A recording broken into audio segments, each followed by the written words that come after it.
ಚಿಂದಿ ಉಡಾಯಿಸೋ ಖಾರ ಬಣ್ಣ ರುಚಿಯನ್ನು ನೀಡುತ್ತದೆ. ಆಚಿ ಮೆಣಸಿನ ಪುಡಿ ಚಿಂದಿ ಉಡಾಯಿಸೋ ಖಾರ ಬಣ್ಣ ರುಚಿ. ಇನ್ನು ಗುಜರಾತ್ನ ವಿಮಾನ ದುರಂತ ಪ್ರಕರಣಕ್ಕೆ ಸಂಬಂಧಪಟ್ಟಂತೆ ಕೆಲವು ಕ್ಷಣಗಳಲ್ಲಿ ಸ್ಥಳಕ್ಕೆ ಖರ್ಗೆ ಅವರು ಭೇಟಿ ಕೊಡಲಿದ್ದಾರೆ. ಎಐಸಿಸಿ ಅಧ್ಯಕ್ಷರಿಗೆ ಡಿಸಿಎಂ ಡಿಕೆ ಶಿವಕುಮಾರ್ ಕೂಡ ಸಾಥ್ ಕೊಡ್ತಾ ಇದ್ದಾರೆ. ಸ್ಥಳಕ್ಕೆ ಭೇಟಿ ನೀಡಿ ಎಐಸಿಸಿ ಅಧ್ಯಕ್ಷ ಮಲ್ಲಿಕಾರ್ಜುನ್ ಖರ್ಗೆ ಅವರು ಈ ಒಂದು ಘಟನೆ ನಡೆದಂತಹ ಸ್ಥಳವನ್ನು ಪರಿಶೀಲನೆ ಮಾಡಲಿದ್ದಾರೆ. ಅದೇ ರೀತಿಯಾಗಿ ಅಧಿಕಾರಿಗಳಿಂದ ಮಾಹಿತಿಗಳನ್ನು ಕೂಡ ಪಡೆದುಕೊಳ್ಳುವಂತಹ ಸಾಧ್ಯತೆ ಇದೆ.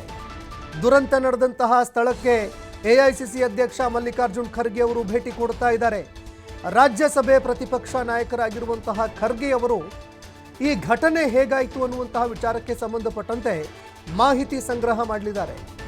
ಸ್ಥಳೀಯ ಅಧಿಕಾರಿಗಳಿಂದ ಮಾಹಿತಿಗಳನ್ನು ಸಂಗ್ರಹಣೆ ಮಾಡಲಿದ್ದಾರೆ. ಇದರ ಜೊತೆಗೆ ಆಸ್ಪತ್ರೆಗೂ ಕೂಡ ಅವರು ಭೇಟಿ ಕೊಡ್ತಾರೆ ಅನ್ನುವಂತಹ ಮಾಹಿತಿಗಳು ಲಭ್ಯವಾಗ್ತಾ ಇದೆ. ಸಂಜೆ 6 ಗಂಟೆಗೆ ಸ್ಥಳಕ್ಕೆ ಭೇಟಿ ಕೊಡಲಿದ್ದಾರೆ ಮಲ್ಲಿಕಾರ್ಜುನ್ ಖರ್ಗೆ ಅವರು. ಅದಾದ ನಂತರ ಆಸ್ಪತ್ರೆಗೂ ಕೂಡ ಅವರು ಭೇಟಿ ಕೊಡ್ತಾರೆ ಅನ್ನೋ ಮಾಹಿತಿಗಳು ಲಭ್ಯವಾಗ್ತಾ ಇದೆ. ಇನ್ನು ಇದೇ ಸಂದರ್ಭದಲ್ಲಿ ಡಿಸಿಎಂ ಡಿಕೆ ಶಿವಕುಮಾರ್ ಅವರು ಕೂಡ ಅವರಿಗೆ ಸಾಥ್ ಕೊಡ್ತಾರೆ ಅನ್ನುವಂತಹ ಮಾಹಿತಿಗಳು ಲಭ್ಯವಾಗ್ತಾ ಇದೆ. ಇನ್ನು ಈ ಒಂದು ಘಟನೆಗೆ ಸಂಬಂಧಪಟ್ಟಂತೆ ಪ್ರಕೃತಿಯ ವಿಕೋಪ ಅಥವಾ ಈ ರೀತಿಯಾದಂತಹ ಘಟನೆಗಳು ಆಗಿ ಬಿಡುತ್ತವೆ ಬೈ ಚಾನ್ಸ್ ಅಂತ ಏನು ಗೃಹ ಸಚಿವರು ಹೇಳಿಕೆ ಕೊಟ್ಟಿದ್ರು. ಅದಕ್ಕೆ ತೀವ್ರ ಖಂಡನೆ ವ್ಯಕ್ತವಾಗಿತ್ತು. ಅದೇ ರೀತಿಯಾಗಿ ರಾಷ್ಟ್ರ ಮಟ್ಟದಲ್ಲಿ ರಾಜಕೀಯಕ್ಕೂ ಕೂಡ ಅದು ಕಾರಣವಾಗಿತ್ತು. ರಾಜಕೀಯ ಹಗ್ಗಜಗ್ಗಾಟಕ್ಕೂ ಕೂಡ ಕಾರಣವಾಗಿತ್ತು.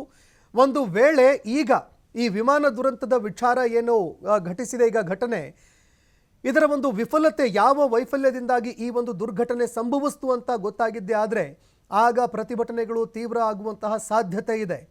ಯಾಕಂದರೆ ಮೇಲ್ನೋಟಕ್ಕೆ ಈಗ ಕಂಡು ಬರ್ತಾ ಇರುವಂತಹ ವಿಚಾರಗಳು ಎಂಜಿನ್ ಫೇಲ್ಯೂರ್ ಏನಾದರೂ ಆಗಿತ್ತಾ? ಯಾಕಂದರೆ ಥ್ರಸ್ಟ್ ಕ್ರಿಯೇಟ್ ಮಾಡ್ತಾ ಇಲ್ಲ ಎಂಜಿನ್ನಲ್ಲಿ ಸರಿಯಾಗಿ ಶಕ್ತಿ ಉತ್ಪಾದನೆ ಮಾಡೋದಕ್ಕಾಗ್ತಾ ಇಲ್ಲ ಅನ್ನುವಂತಹ ಒಂದು ವಿಚಾರವನ್ನು ಪೈಲಟ್ ಮಾತನಾಡಿರುವಂತಹ ವಿಚಾರ ಈಗ ಬೆಳಕಿಗೆ ಬರ್ತಾ ಇದೆ.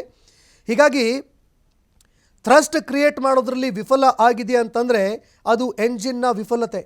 ಅದೇ ರೀತಿಯಾಗಿ ಒಳಗಡೆ ಇರುವಂತಹ ಸಿಸ್ಟಮ್ಗಳೇನಿದೆ ಆ ಸಿಸ್ಟಮ್ಗಳ ಒಂದು ವಿಫಲತೆ ಕೂಡ ಇಲ್ಲಿ ಎದ್ದು ಕಂಡು ಬರ್ತಾ ಇದೆ.